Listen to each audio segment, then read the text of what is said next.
In today's video we're looking at vintage Barnack cameras, but not just this lovely silver Barnack camera, something more special. Black paint Barnack cameras. Let's take a look. Hi guys, Matt Osborne here from MrLeica.com.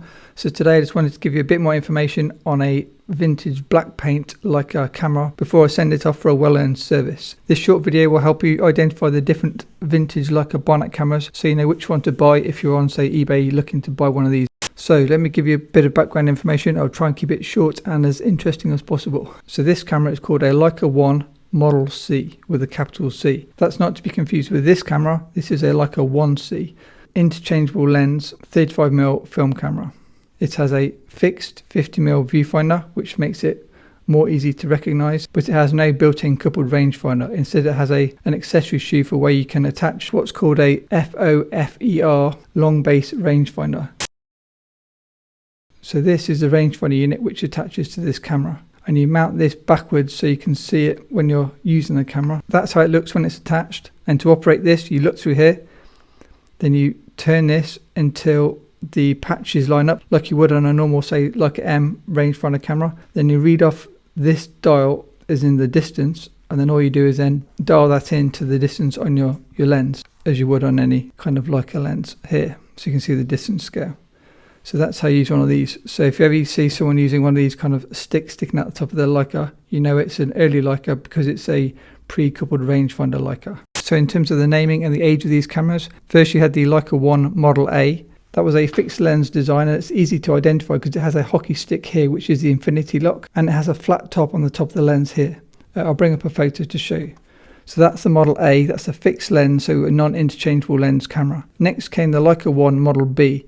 This is a non-standardized interchangeable lens, and the way you can recognize this is on the side of the lens you'll have the last 3 digits of the body engraved onto the side of the lens, and that corresponds to the last 3 digits of the serial number on the body. So because it's non-standardized, you need to use the matching lens for the matching body to be able to focus accurately. Followed that was the Leica I Model C, which is a standardized interchangeable lens camera, which is this one. And you can tell if it's a standard mount version because if you take the lens off, at the 12 o'clock position, you should have a 0 stamped on the lens mount. And then on the lens itself, you can see the 0 here. So that confirms that this is a standardized lens mount, and then you can use any thread mount lens on this camera and it will focus no problem. There you go. I can use a small wide lens on the vintage camera if I wanted something wider than, say, the 50mm. Talking of the 50mm or the 5cm, the Leica Almar 5cm f3.5 collapsible lens was the original kit lens for this camera, and it came in the nickel plated finish like this one. This one needs a bit of a CLA, it's a bit sticky, but these lenses are much better than you may think, even though they are quite old.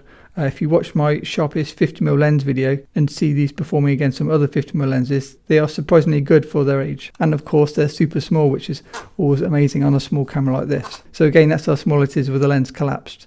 You can use these lenses on your Leica M-mount cameras. You just need to get the Leica thread mount to Leica M-mount adapter. So just to give you some more information, the early cameras don't have the strap lugs on the sides, whereas the cameras that came after, such as this Leica IIIa, these cameras now have the strap lugs. So in terms of differences and kind of what camera may be right for you, if you buy the early cameras, as I say, they've got no built-in rangefinder, meaning for something like portraits, this camera is not ideal for portraits because it's a much slower process where you have to compose here and then focus via the long rangefinder stick. So this is going to be a slower process and maybe less optimized for kind of quick use. I'll link that video below or at the end of this video if you want to check out the Leica IIIa. So these are a much more useful camera than the early ones, but if you want a black paint Barnack camera, these cameras are like a keeper for life, and I say this is my oldest Leica, so yeah, this is one of my favorites.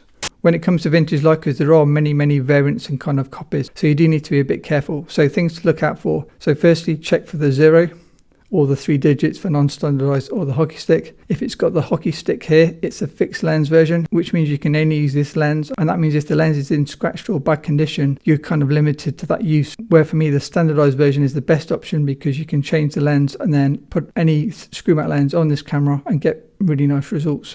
Second, look for strap lugs. If this has strap lugs, it is not an early one unless it's been modified and strap lugs were added after. Number 3, look for the fixed black viewfinder on the top of the camera. This is a metal viewfinder. So this is very different from all the later cameras where it's built into the camera body itself. So it should be really easy to see. And then another way to spot an old camera is it has a black circle on the back plate. And this is a plug so you could see through the camera to check your calibration of your lens. And then lastly, you could get something which is kind of the most probably functional version of all these cameras, and that's the later one. So many people go for the Leica IIIF.